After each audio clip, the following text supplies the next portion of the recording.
Former sex crimes prosecutor Allison Leotta is out with a new legal thriller, Speak of the Devil, and Allison joins us now in the studio. So thank you so much for being here. Thank you so much for having me, Alan. And you had a book signing last night at Books A Million. How'd that go? It went great. Standing room only. My family always packs the place. Well, come on. But you know, this is interesting. This is your third book, so I know each one sort of feels like the first one. So tell me a little bit about this. You have to be awfully excited. Each one feels like a baby, and you love each one just as much. This one is great. It's my best book yet. It's a murder mystery with a little dash of romance.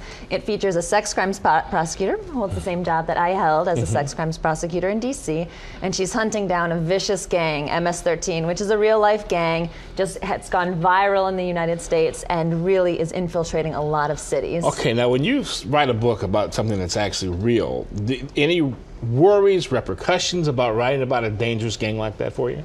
No, not so much. I mean, I used to prosecute these gang members, so writing about it feels a lot safer than standing in the courtroom and pointing at them. Yes. So, yeah. Now, tell me about your main character, because this is your third book with her. How has she grown? And I guess, what is the relationship between you and her now? How well do you know her, and how well, I guess, does she know you? Yes, no, we know each other very well now. She's a very important person in my life. I spend all my days with her. Her name is Anna Curtis. She's a sex crimes prosecutor, and in that way, we're similar. She and I have the same job, and she responds to the challenges, to the rewards. It's, I think, one of the most intense legal jobs in America. So we have the same reactions to that.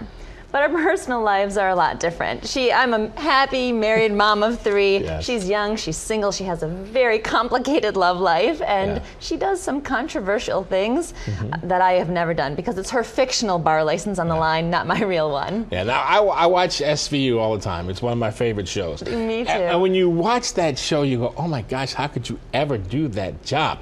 I mean, you used to do that for a living. How difficult was that coming home every night? You know, it was a challenging job. You are seeing the worst things that people can do to each other, but on the flip side, you're also seeing amazing things. The bravery of the best cops, the good Samaritan citizens who help each other out, the courage of victims to confront their attacker in court, and really the love between family members that helps everybody heal. So it was hard, it was rewarding, it was inspiring, and I think it's the best legal job in America. But you're right, I was thinking about it all the time, and I took all those intense moments and tried to put them into the books. All right, you grew up in Farmington Hills, went to Michigan State, right? Yes. All right, what's it like to be back home? It's wonderful. I am a proud Spartan. I have a whole big Spartan family. My dad, my aunts, my uncles, my sister all went to MSU, and it's so fun to be home, especially now in August. Michigan is so beautiful this time of year. So. You know, what was inside of you that said, you know what, I'm going to give up my job as a prosecutor and I need to write? That's not something I think most people just wake up and go, I want to write a novel. It had to have been something that had been burning inside you for a long time. I think so, and I'm sure you know this too, since you've written your own thriller.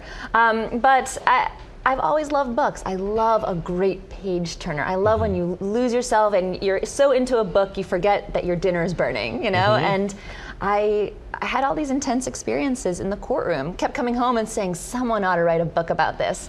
Finally, I got pregnant, realized it was now or never, and I started writing. Yeah, you know, you talked about each release being like a baby. From the very first novel to this one, how much do you think you've grown as a writer as opposed to that very first one? And at some point, you look back at that first and go, you know, if I can go back and do certain parts of that over again. Yeah, in some ways it's good that I can't do that. Yes. The first one has a lot more blood, sweat, and tears on the pages. It took a while to figure out what I'm doing. Now it's kind of exciting because I feel like I'm hitting my stride. I know the story I want to tell. I know how to tell it. And I know where to look for these authentic details. I ask all of my police officer, my federal agent friends to tell me, what's the craziest thing that happened to you? And wow, the stories are amazing. And I love to just take those and put them into the book. So it's a lot of fun now. All right, Allison Leotta. The book, once again, is called Speak of the Devil. And as we like to say, it's available everywhere.